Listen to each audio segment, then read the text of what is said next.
2025 will mark an important year in the Australian Touring Car Championship. It'll be the 40-year anniversary for the Group A formula of racing to be introduced to Australia.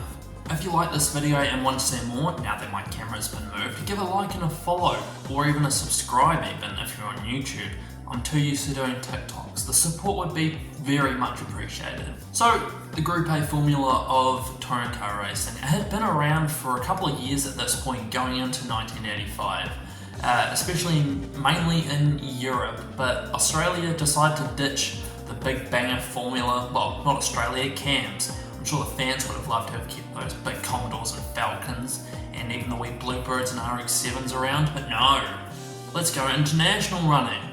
And they had stuff like the Ford Mustang, the Alfa Romeo GT V6, the BMW 635 CSI, and many more other cars would be introduced in the Group A formula. Just don't watch anything past 1988, otherwise it might look like a one-main category. The Beamers proved to be the pack to have after their success in Europe, and going into round one at Winton, which was in fact Winton's first ever Australian touring car round, something seemed to be missing off the grid. It was in fact Holden. Aside from every single race from Newcastle 2023 onwards, this would be the only ever race and round without a Holden on the grid since 1960. That is a crazy stat, and Gen 3 sort of ruined that stat. Mainly because Holden dealer team hadn't built a car yet, and that really showed because Jim Richards dominated this round at Winton. That would sort of be the story for the whole season, really.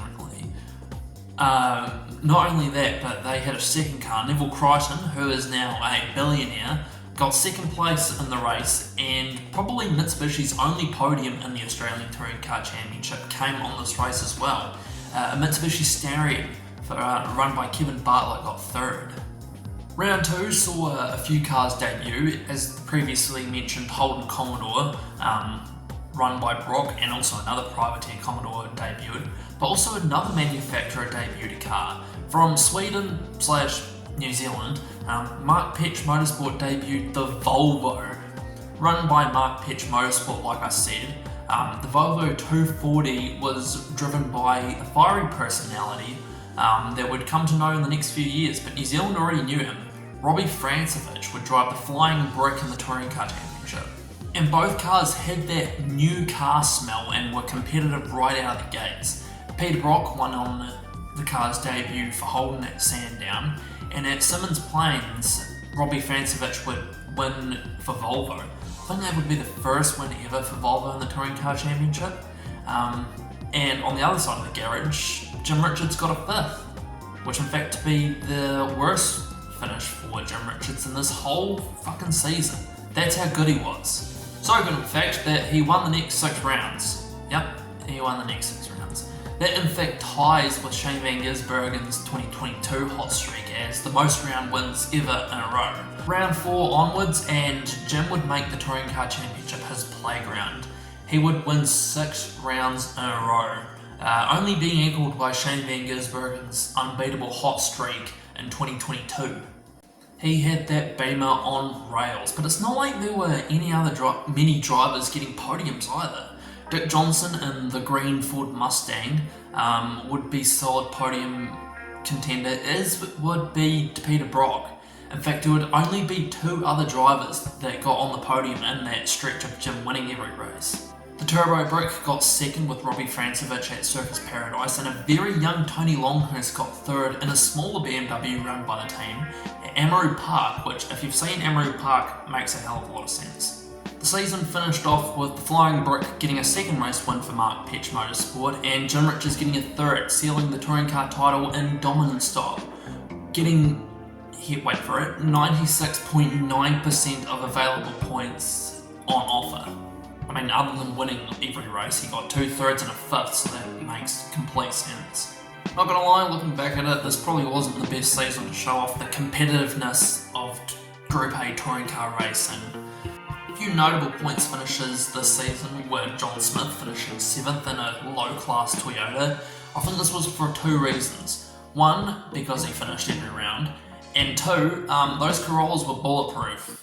You could have a hard time getting one of those things to retire. One of the people that finished behind John Smith was in fact 1980 Formula 1 champion Alan Jones, who ran alongside Colin Bond in the Alfa Romeo GT V6 team. He finished behind John Smith mainly because he didn't turn up for the last 3 rounds. Well, he got a DNS the third to last round and just didn't bother showing up for the last 2.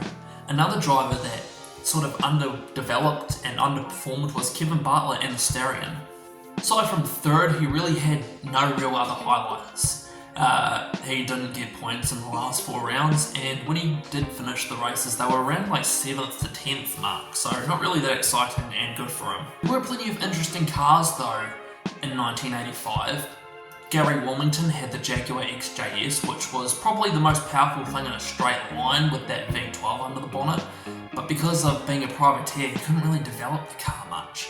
So much so that it really showed when TWR came out in 1985 for Bathurst and won the race straight up. A Rover Vitesse, which really did well in Europe touring car racing for the time, was entered by Tim Slako, and considering his budget, he did quite well. I mean, he got a 5th at home at Barbagallo Raceway. The Toyota Supra, entered by Petey Williamson, was not as good. I think that thing needed to be cooked a bit more before it got sent out. If you want to talk about weird, I want to talk about the lower classes, because Group A did have multiple classes. Like I said before, you had the bulletproof Corollas that couldn't be unreliable even if they tried, but you also had a few people trying to get at the Corollas in the lower classes. Now, before the Nissan Gazelle had a go, you had Volvo having a go.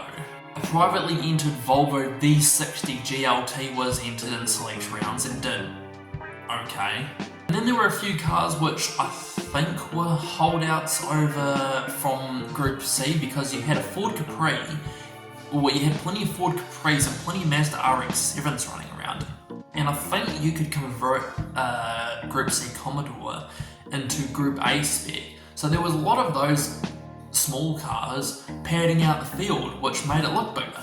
The only car that manufacturer that was missing was probably Nissan, but that's only because they didn't have a car ready for the time. The DR30 was still being cooked in the oven, and Nissan Australia was not ready to bring it out, so they went sports sedan racing instead. So that's 40 years ago in the Australian Touring Car Championship, and how Jim Richards ran basically everything with one hand. If you like what you're seeing and want to see more, give a like and a follow, this, or even a sub. The support's really appreciated. That's really a fucking slogan at this point on YouTube. Speaking of follow me on TikTok. I'm 150 plus followers, so I want that number to grow, because the more people that see my content, the more motivation I get to do more. And also follow me on Instagram, please. Hopefully you come back for more videos, and if you do, see you on the next one.